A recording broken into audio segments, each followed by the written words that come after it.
Olá, tudo bem? Aqui é o Mauro. Hoje eu vou mostrar como retirar o alternador do Astra. Esse é um 2.0 ano 2004.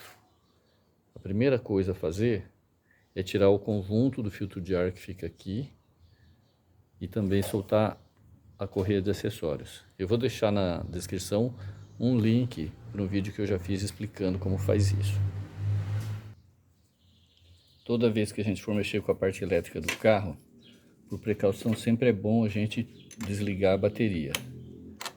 Nesse caso, especialmente, é melhor ainda porque nós vamos estar mexendo diretamente com o positivo do alternador e qualquer encostada que ele der na carcaça do carro vai ser um curto. Então, vamos deixar isolado aqui, que é para ter mais segurança.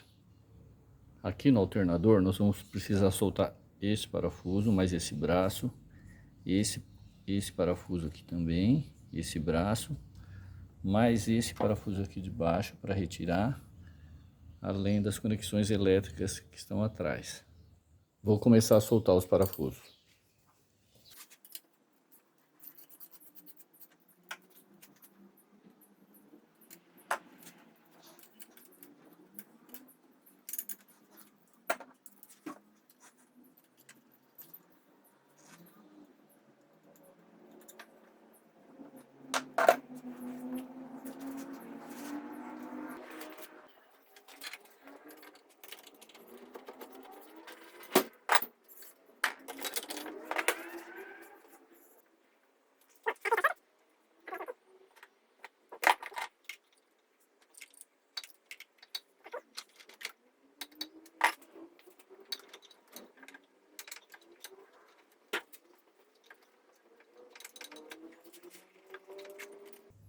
Parafuso.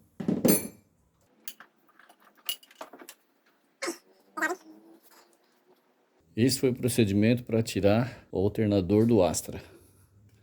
Tá ele aqui.